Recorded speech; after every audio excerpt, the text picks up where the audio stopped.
Welcome to 99 TV. నేను Brahmanaidu. Janasena party ఆఫీస్పై దాడి భద్రతా వైఫల్యమే కారణమా?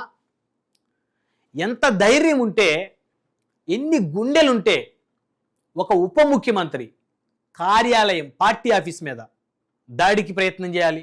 ఎవరి మద్దతు చూసుకొని ఆ దాడికి ప్రయత్నం చేశారు? ఆంధ్రప్రదేశ్ రాష్ట్రంలో బలమైనటువంటి ఓట్ బ్యాంక్ ఉన్నటువంటి ఒక రాజకీయ పార్టీ అధినేత, ఆంధ్రప్రదేశ్ రాష్ట్ర ఉప ముఖ్యమంత్రిగా ఉన్నటువంటి పవన్ కళ్యాణ్ గారి పార్టీ కార్యాలయంలోకి శ్రీకాకుళం నుంచి ఒక వ్యక్తి చొరబడి 20 నిమిషాల పాటు లోపల ఉండి ఆయన కాన్వాయ్లో ఉన్నటువంటి కార్లను ఇనప రాడ్లతో బద్దలు కొట్టాడంటే ఇది సామాన్యమైన విషయం. అసలు అతనేనా? నారద నీలాద్రి అనేటువంటి ఒక పేరు తెర మీదకి వచ్చింది. అతనేనా లేకపోతే ఇంకెవరన్నా ఉన్నారా? అతనంత ధైర్యంగా ఎలా చేయగలుగుతాడు? సెక్యూరిటీ ఏం చేస్తుంది? గాడిదలు కాస్తుందా? నిద్రపోతుందా? లేకపోతే సెక్యూరిటీ కావాలనే లోపలికి పంపిందా? జనసేన పార్టీ కార్యాలయం ముందు భారీ భద్రతా వలయం ఉంటుంది.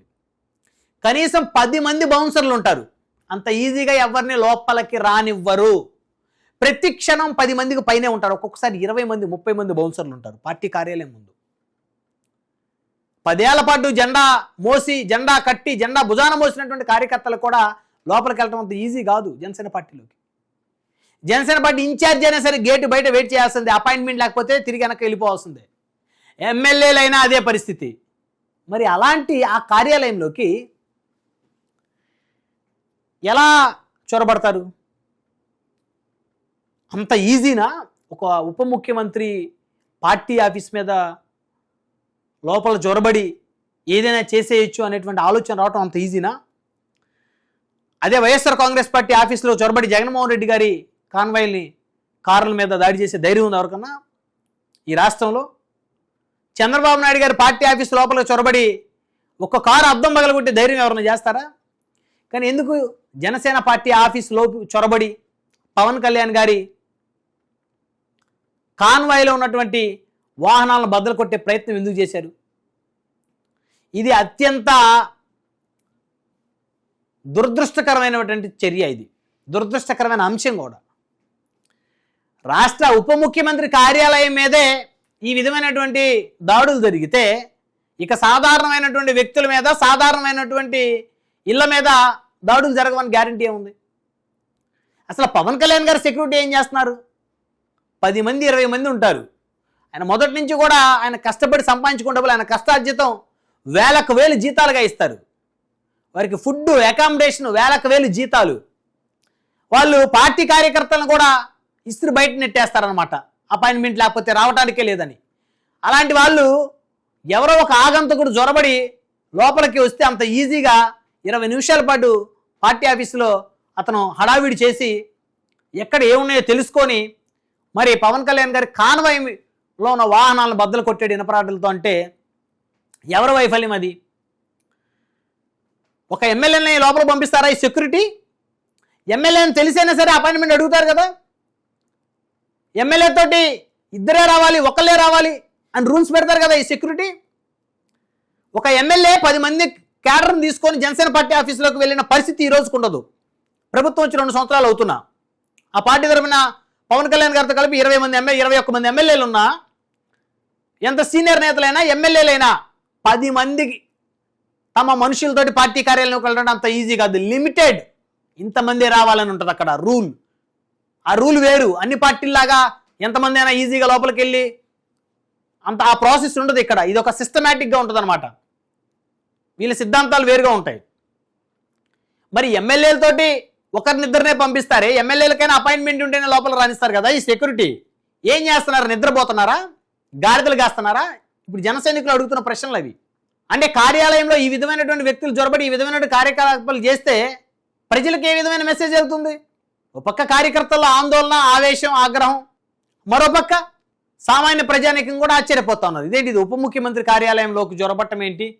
ఒక ఆగంతకుడు ఆయన కాన్వాయ్లను కారులను ధ్వంసం చేయటం ఏంటని. సో సెక్యూరిటీ పూర్తిగా వైఫల్యం. పవన్ కళ్యాణ్ గారి సెక్యూరిటీ పూర్తిగా విఫలం చెందింది. ఆయన పార్టీ ఆఫీస్ దగ్గర ఉన్న సెక్యూరిటీ, జనసేన పార్టీ ఆఫీస్ దగ్గర ఉన్న సెక్యూరిటీ పూర్తి వైఫల్యం. కాబట్టి ఆ సెక్యూరిటీని ఇమీడియట్గా చేంజ్ చేయాల్సిన అవసరం ఉంది. లేకపోతే ఈరోజు ఒకడొచ్చి కారులు ధ్వంసం చేశాడు, రేపు 10 మంది వచ్చి మనుషులైనా ఏదైనా చేసే పరిస్థితి ఉంటుంది.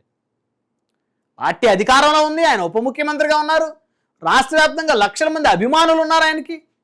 ఎవడో ఎక్కడో శ్రీకాకుళం నుంచి ఇచ్చాపురం ప్రాంతం నుంచి మంగళగిరి వచ్చి జనసేన పార్టీ ఆఫీసులోకి నేరుగా లోపలికి వెళ్ళిపోయి 20 నిమిషాలు అరగంట పాటు తిరిగి రాడ్డులతోటి పార్టీ అధినేత వాహనాల్లో ఉన్న కాన్వాయ్లో ఉన్నటువంటి కార్లను ధ్వంసం చేశాడంటే అతని వెనక ఎవరో బలమైన వ్యక్తులు ఉన్నారు, ఎవరో అతని వెనక బలమైన శక్తులు ఉన్నారు. అంత ఈజీ కాదు, అంత ఈజీగా ధ్వంసం చెయ్యలేరు ఎవరు, ఎవరికి అంత ధైర్యం రాదు. దీని వెనక ఏదో రాజకీయ కుట్ర ఉంది అనేటువంటి చర్చ రాష్ట్ర వ్యాప్తంగా జరుగుతుంది. రాజకీయ కుట్ర లేకపోతే ఎక్కడి నుంచో వచ్చిన వ్యక్తి పవన్ కళ్యాణ్ గారి కాన్వాయ్లో ఉన్న వాహనాలు ఎందుకు బద్దలు కొట్టాలనుకుంటాడు, జనసేన పార్టీ ఆఫీసులకు ఎందుకు రావాలనుకుంటాడు? సో కాబట్టి ప్రస్తుతం గుంటూరు ఐజీ గారు కూడా ఈ విషయం మీద చాలా సీరియస్గా విచారణ జరుగుతున్నట్లయితే తెలుస్తూ ఉంది. సో మరి విచారణ జరిగిన తర్వాత ఆ నారద ఎవరైతే వ్యక్తి ఉన్నాడో శ్రీకాకుళం ఇచ్చాపురం నుంచి వచ్చిన వ్యక్తి, అతను నిజంగా ఎవరి ప్రోద్బలంతో ఇక్కడికి వచ్చాడు, ఎవరు అపాయింట్మెంట్ ఇచ్చారు అతనికి, ఎవరు లోపలికి రానిచ్చారు, ఆ టైంలో సెక్యూరిటీ ఏం చేస్తుంది, నిద్రపోతుందా, గాడిదలు కాస్తుందా, లేకపోతే సెక్యూరిటీలో ఎవరైనా కావాలన్న అతను లోపల పంపించారా? ఈ అంశాలన్నీ కనుక బయటికి తెలిస్తే ఖచ్చితంగా ఆ సెక్యూరిటీయా లేకపోతే లోపల ఎవరైనా ఆ విధంగా అతనికి సహకరించారా, లేకపోతే ఈ వ్యక్తికి బయట మరి ఏదైనా రాజకీయ పార్టీకి చెందినటువంటి నేతల సహకారంతో లోపలికి వచ్చాడా అనేది స్పష్టంగా తెలియాల్సినటువంటి అవసరం ఉంది అనేటువంటి ఒక డిమాండ్ రాష్ట్ర వ్యాప్తంగా జన సైనికులు చేస్తా ఉన్నారు. ఎందుకంటే 10 ఏళ్ల నుంచి కష్టపడ్డటువంటి జన సైనికులు తమకే లోపల పోయేటువంటి పరిస్థితి లేదు. ఎవడో ఆగంతకుడు ఇనప రాడ్లతో ఎలా వెళ్ళాడు లోపలికి, ఎలా జొరబడ్డాడు లోపలికి, అంత ధ్వంసం చేస్తున్నా, అద్దాలు పగులుతున్నా ఎందుకు అతన్ని కట్టడి చేయలేకపోయారు అనేటువంటి ప్రశ్నలు ఉత్పన్నమవుతున్నాయి. కాబట్టి ఖచ్చితంగా అతను ఎవరు, అతని వెనక ఎవరున్నారు, ఎవరు నడిపించారు అని తెలియాల్సినటువంటి అవసరం ఉంది. మొత్తానికైతే పవన్ కళ్యాణ్ గారి security, party office security utter fail అయింది అనేటువంటి అంశం స్పష్టంగా అర్థమవుతుంది.